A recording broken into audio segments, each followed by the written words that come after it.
Please join me in welcoming the Honorable Jimmie Don Aycock. Chairman, thank you again. Good to see you. Mr. Chairman, good morning. Good morning. Nice to see you.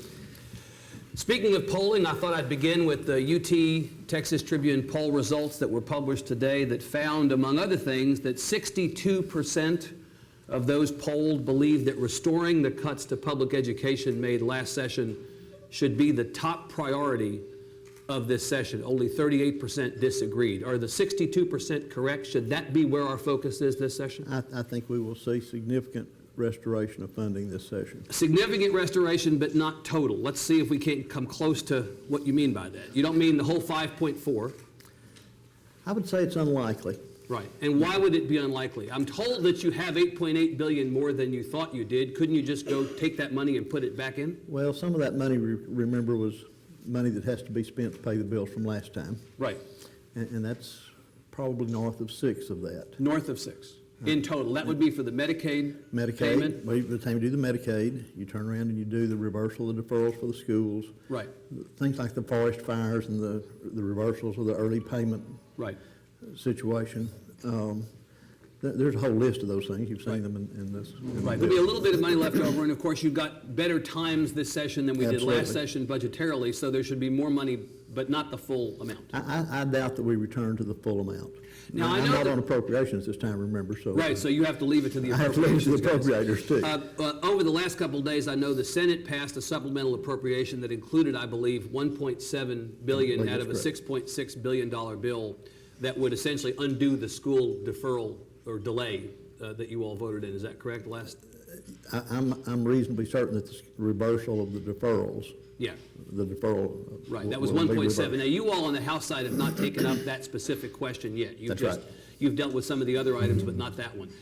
It's fair to say that the House will follow suit, you believe? I believe it will. And reverse that deferral. I believe the reversal of the deferrals is almost a given. So that would be about 1.7 if the number is the same. So what else will be the considerations that you take into account in terms of putting additional money back in? I'm trying to get to, I mean, that seems like an obvious one. Mm-hmm. It's something that everybody talked about you all would do going in. But what's the calculation going to be about how much to put in and where going forward? Some of that will depend on property values. You've also seen a property value report come out recently that looks favorable. Right. Remember that as property values go up, the portion that the state has to pay goes down. Right. And so depending on that amount, we may come back to near the 1.0 RPAF. We're off in the weeds a little, I realize. But that's okay. The RPAF is the method by which the money was extracted from the foundation school program. And I think that between property value changes and the amount of money that the legislature puts in, it's likely we'll either get real close or maybe reach that 1.0 mark of restoring the per student funding. Right. Now remember, in order to restore the per student funding, we don't necessarily have to come up with all of that money from the state if property values are increasing. Mm-hmm. How much would that amount to, Chairman, if you did that?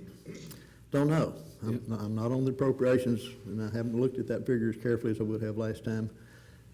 I believe that probably something north of 1.5 billion in GR will be required. About 1.5 billion? Probably a little over that. Right. Is that it? Is that likely to be it at this point? I know there are a lot of competing priorities this session: water, transportation, higher ed. A lot of things that people want. There's a limited amount of money, unlimited number of priorities. So are we looking at maybe that additional and that would be it? You're really asking, do we go beyond 1.0 RPAF? Yeah. I think probably not. Probably not. Now, a couple different things have come up in terms of adding additional revenue to this conversation.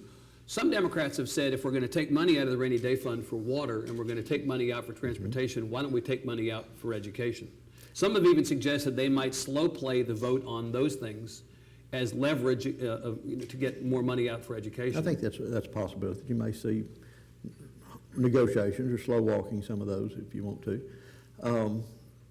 I think part of it comes down to how much money do you need to leave in the rainy day fund. We keep talking about how much we take out. Right.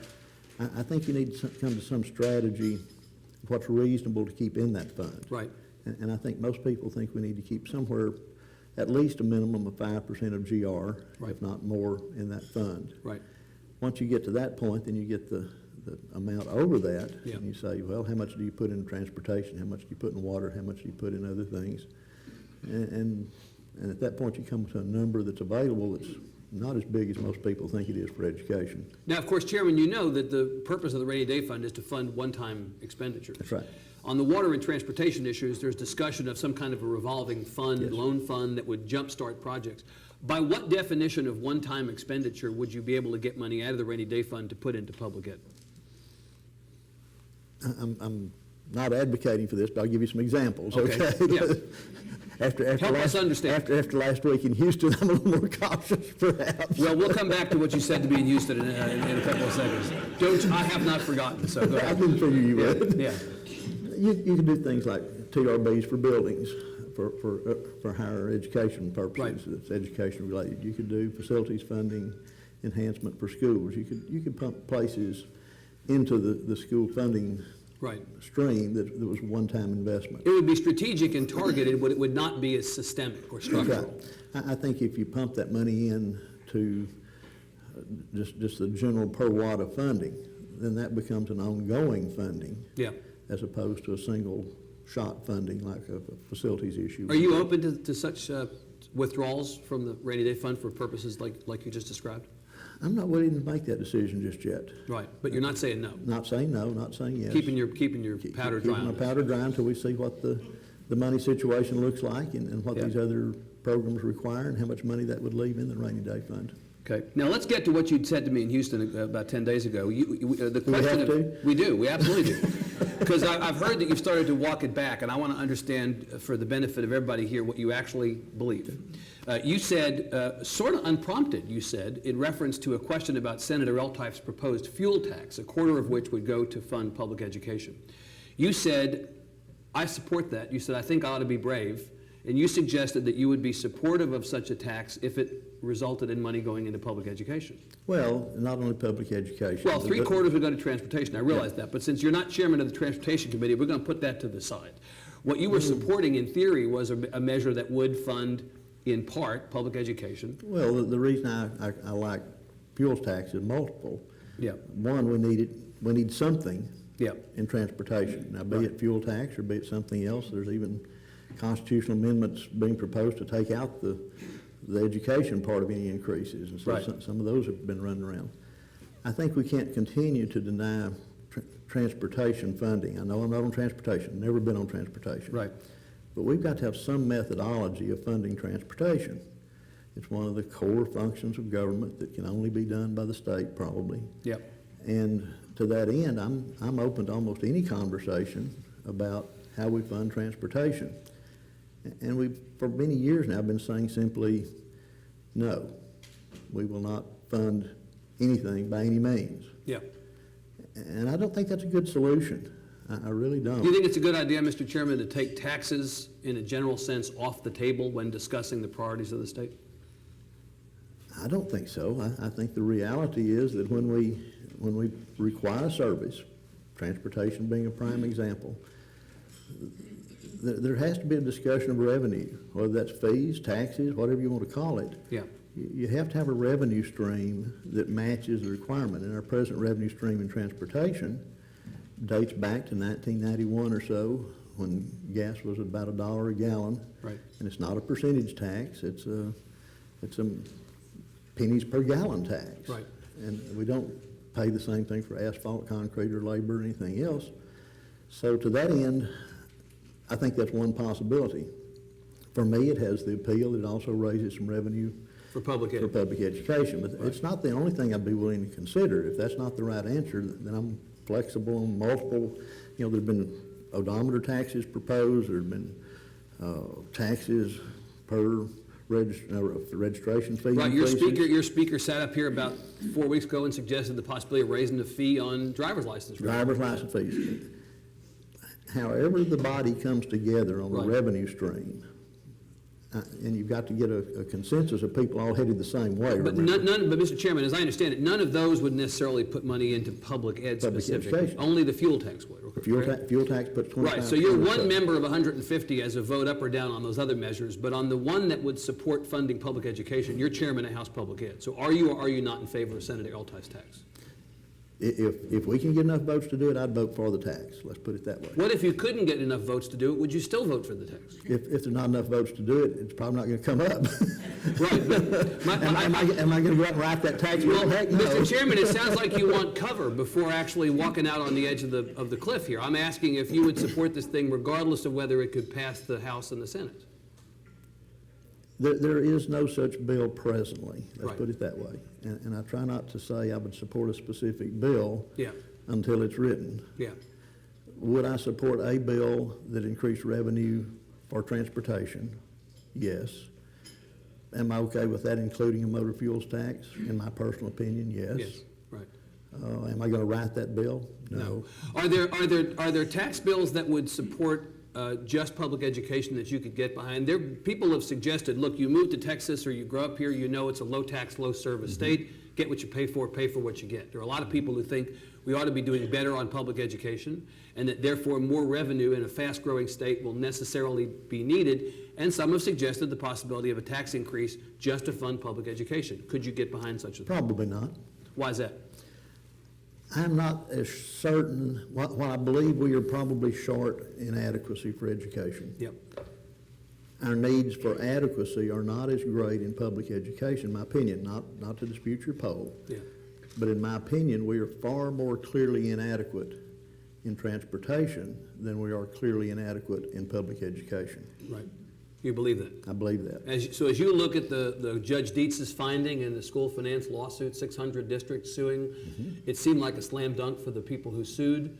We're obviously going to wait and see what the states... I think it's a slam dunk on the distribution model or the equity issue. So you don't quarrel with the ruling on equalization? I personally don't. It's no secret. I've been a big advocate for equity for quite Well, let me some just time. jump right into the school finance lawsuit. Do you believe that Judge Dietz's ruling was the correct ruling? I believe on the adequacy issue, probably. On adequacy, I mean, on the even equalization? on the equity Equity issue. But on the other issues? The other issues are much less clear. Yeah.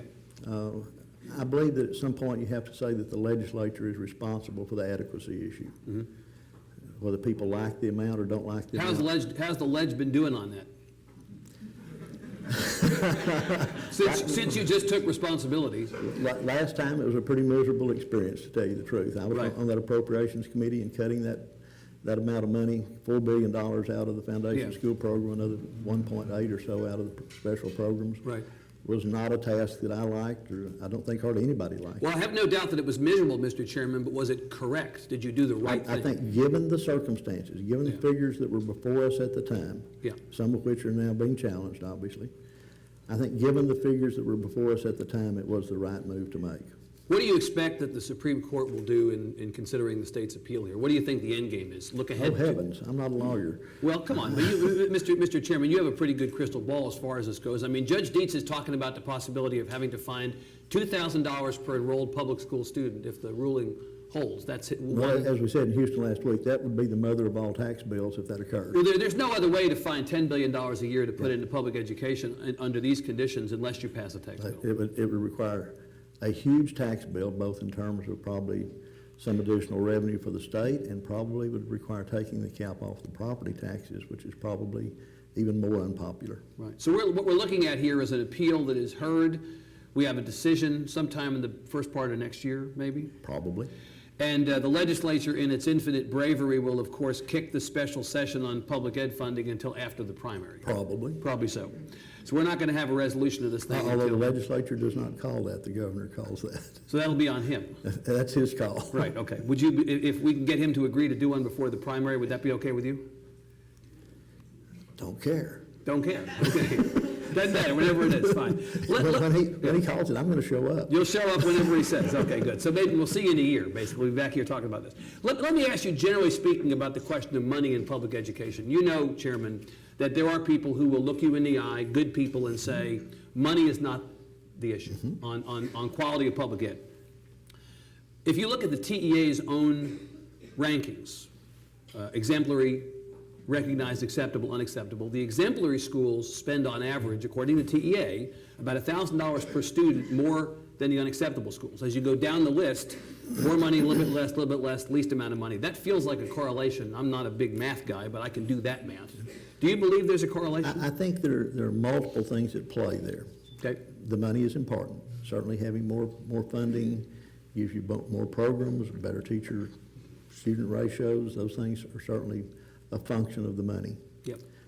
I believe that part of that is that the places that have that amount of money very often have an easier student population to teach. I think if you look, there's also a correlation with the funds and the household wealth and the student living circumstances. So the socioeconomic status. The socioeconomics is part of that. Conditions of the district and of the students and of the families, that's a factor. That's a factor as well. Right. But you don't dispute that money is at least part of it. Certainly money has an influence on it. Right.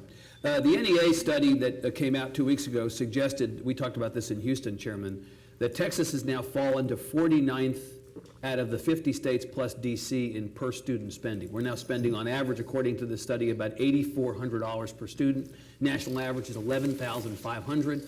Only Arizona and Nevada are ahead of Texas. Is this something we should be concerned about? That we've fallen to 41st before the last session, 49th now?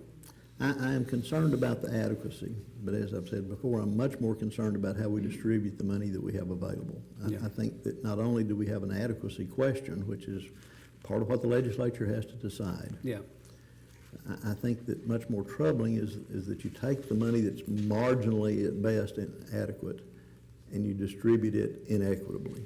Yeah. And I think that's even more troubling too. So if this goes back to the legislature to fix, why should I as a Texan be confident that you all, with all due respect, not you personally, but that the body is up to the task?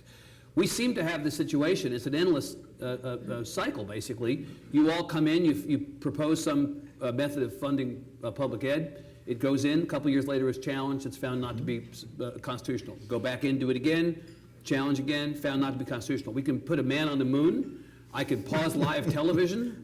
But we can't fix school finance. How exactly is that? Perhaps because it's so complicated in the formula structure that we have. For example, yesterday I was talking to some members on the floor who had proposed changing a weight. And the member, when I explained how that weight would actually move money around, much to her dismay, found that it actually would take money away from her district instead of putting into it. Yeah.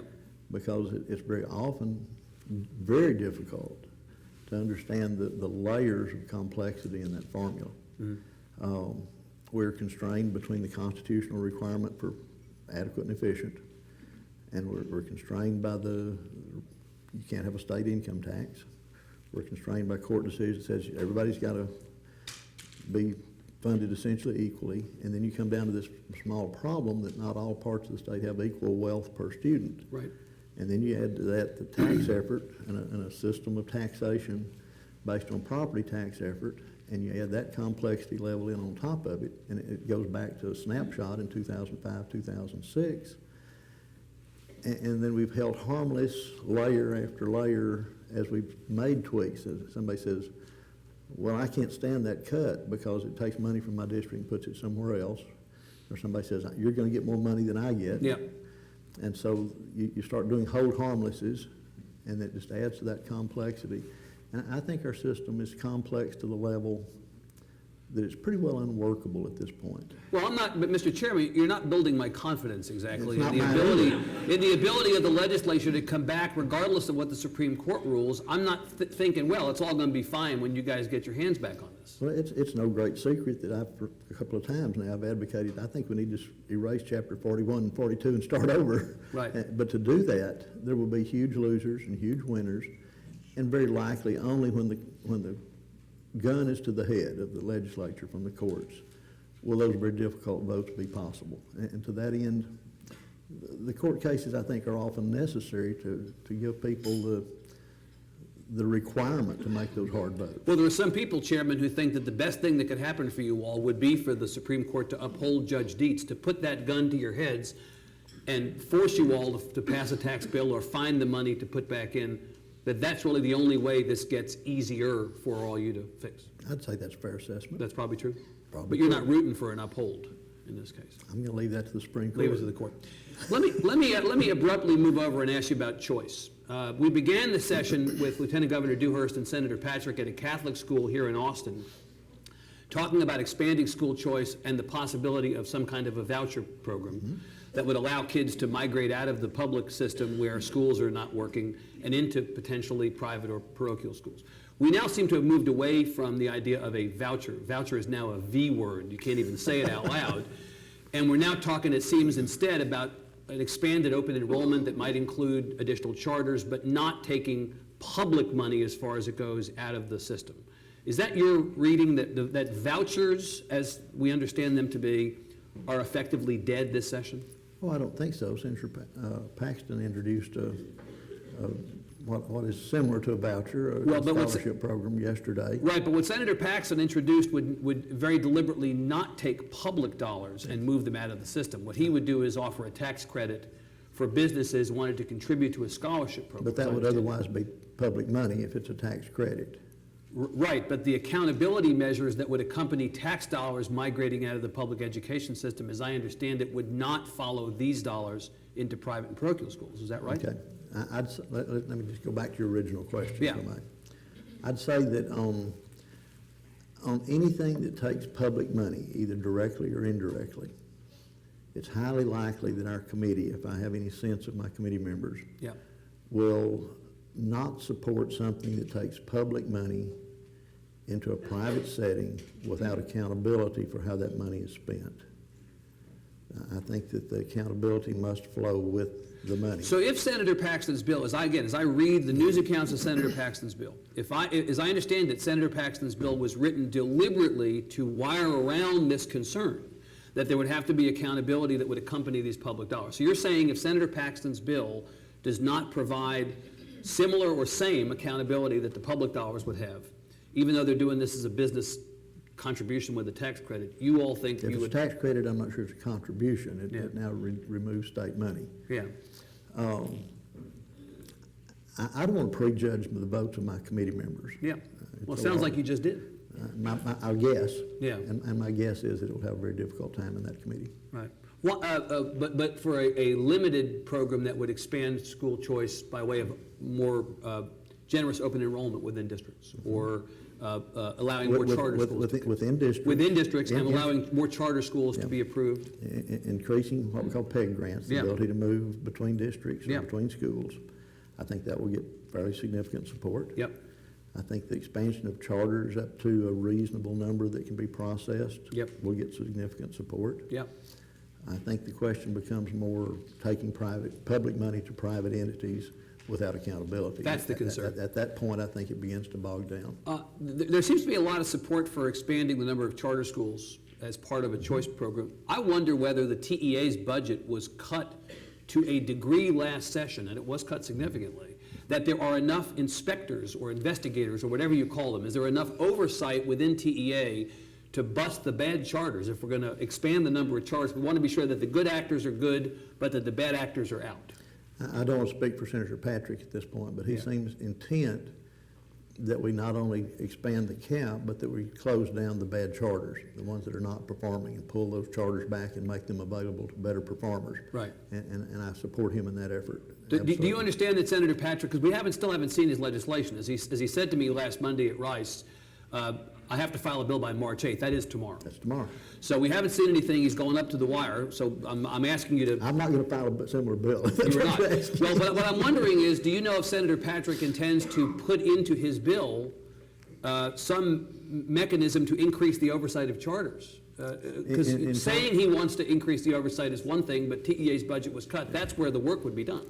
Boy, I'm hesitant to speak on behalf of a senator, but in our conversations, he has indicated that he would be careful that any expansion would be accompanied by a mechanism for good oversight and control both of existing charters and for proposed new charters. Yeah. And in our conversations, he has been consistent in that message. Do you know what's going on with his bill? We of course expected to see something by now. As I said last What week, bill? Senator Patrick's legislation. What legislation? Well, that's the point. My question exactly. So I emailed him last night and said, where's your bill? Because he said March 8th, and he wrote me and he said, I'm going to be filing a lot of bills between now and tomorrow. I think he will file a lot of bills between now and tomorrow. Could you just share, we'll keep it in this room, but could you just tell us what you know about what he intends to do? Yes, I can tell you what I know about what he intends to do. You have the floor. Thank you. Oh, you could tell us. That's what I know about what he intends to do. Okay, very, very sneaky. We have 5 minutes left. I'm certain that's enough time to talk about testing. We visited about this again last week at Rice. There seems to be not a person who's willing to stand up in favor of the current number of tests. Good. But nor does there seem to be support for getting rid of tests completely. So help me along the continuum between 0 and 15. Pick a number. What should it be? You say 5. Why should it be 5? You want the whole logic? Go. All right, here we go. English language arts counts as 2, writing and reading.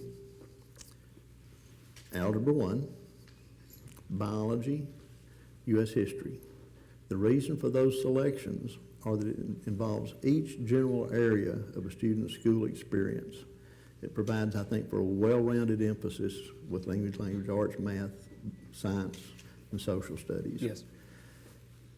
And we had to pick a number somewhere, and that seemed as logical as any to say we will test each general area within a student's experience. Will we test each of those areas multiple times? I hope not.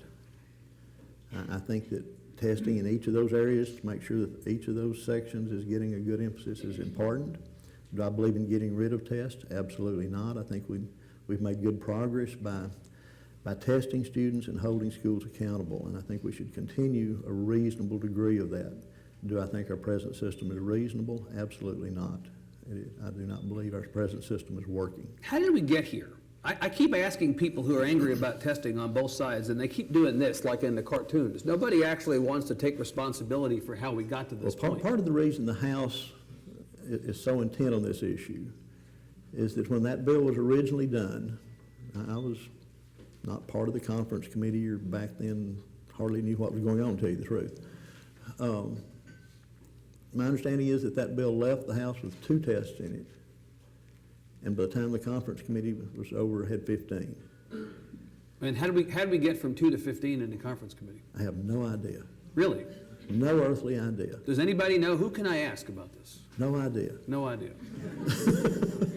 It's amazing that something that has become so uniformly reviled in the state, I think we're up to 86% of school boards representing 91% or 4.4 million enrolled public school students now pass resolutions these school boards have against testing, but no one can seem to tell me or tell anybody how we got here. Conference committees are just wonderful places. It's the damn conference committee. That's what did it, wasn't it? Okay. But to the solution. Yeah. I think it's time to reel back in the testing. Yep. And I think that when we do that, you also affect the school accountability rating system. Right. You affect the graduation. Well, in fact, your House Bill 5 looks to overhaul the accountability Accountability rating. system. You want to go to A, B, C, D, F. Actually, we're going to probably remove D because we found that nobody uses Ds anymore. Really? Now we're going to go to A, B, C, F. and F. A, B, C, and F probably. Right. At the end of the day. So anybody who got a D would be graded on a curve or would be bumped down? How would that work? They're going to be bumped down. They're going to be bumped down. So if you don't make a C, passing is now C. A, B, and C. You're a tough grader. I think schools ought to perform. Right. What guarantees can you give me that their system is not going to be rejiggered to make there was a elementary school field day quality to the Texas performance measure that was introduced by TEA. Everybody got a medal, right? One year, all of a sudden now, how many schools were suddenly exemplary or recognized? It was some ridiculous amount. It was immediately not credible, and the backlash against it was so great that they scrapped the thing in record time. How is this system going to be any better than the system that's been in place, and how can you guarantee us that it's not going to get gamed the way the other system got gamed? I don't know that I can guarantee that. I trust the commissioner to find good solutions, and he's an appointee of the governor, and they will do the best they can. have a good working relationship with Commissioner Williams, and Right. and I think he's an honorable man, and hopefully we'll find good solutions to who gets A's, B's, and C's, and F's. But you understand, Mr. Chairman, that politics always have a nasty habit of creeping into these kinds of decisions. No, The reality is, we had a report a couple weeks ago that the dropout rate in Texas was now fourth best among states around the country, and that was the news of that was met with guffaws. Nobody actually believed those numbers. And the question is, Wait a minute, I believe those numbers. You believe those numbers? I believe those numbers when you use the methodology that is now the federal state-to-state comparison. right. Those are comparison numbers from state to state. So the problem may be that all the states Not are. all the states were using the Yeah. same measuring Right. stick. Yeah. And the same is true with NAEP. The same is true with, when you have a standard measuring stick across the nation, Right.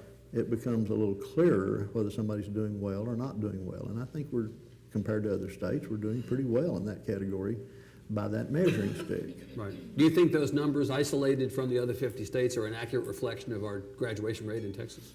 They're probably a little more favorable than reality. Yeah. I guess the point of this, Chairman, is how do you take a rating system, or how do you take dropout statistics, how do you take any numbers and give an accurate picture to the citizens of the state who, after all, deserve to know how public education is doing? I think it's more concerned to people how their local school is doing. And we have an oversight function here in the state to look at state function. Yeah. But really, the concern comes down more locally, I think. How a campus is doing, how a district is doing. And I'm one of those guys that pretty much trusts the local communities.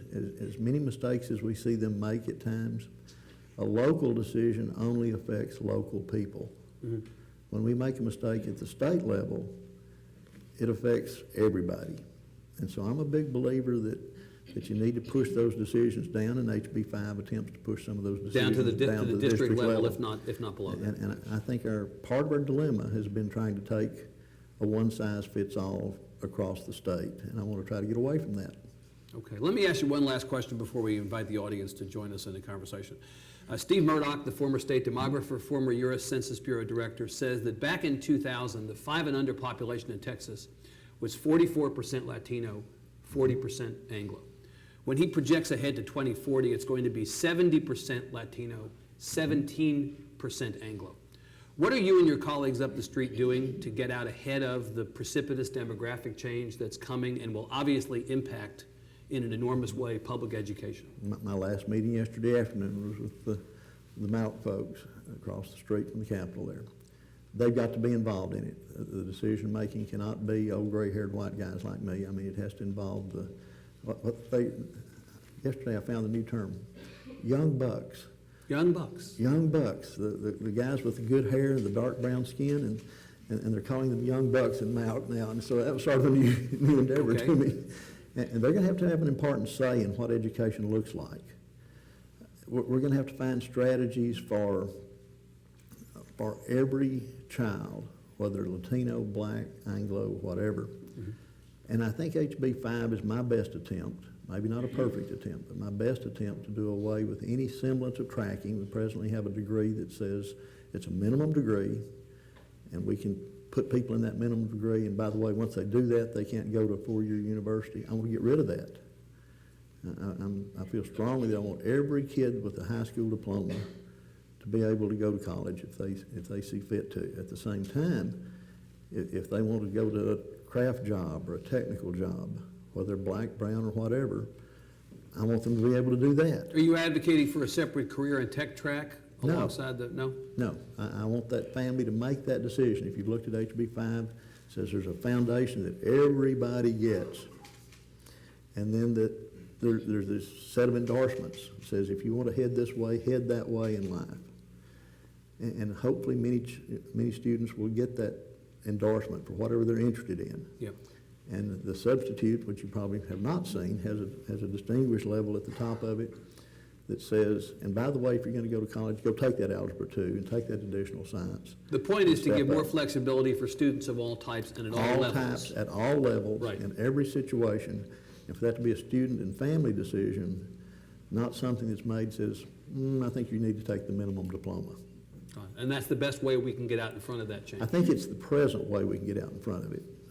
I think as we move forward in the years ahead, we're going to have to find other strategies to pull in minority students that are presently dropping out.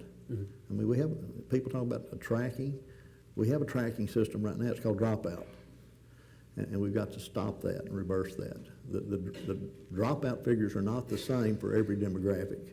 When you look at black males and Hispanic males, their dropout figures are just absolutely unacceptable, and we've got to find ways to combat that. And I think relevance of curriculum goes a long way to that. When they see something that is relevant to their lives and something that is meaningful, says, I can get a job if I get this training, then I think we see people get engaged regardless of color of skin, and they say, that's relevant to my life, and I will work at that goal. And I believe HB 5 is a means of encouraging that sort of relevance. Okay. Chairman, thank you very much. Appreciate you being here. Let's give him a hand. Thank you.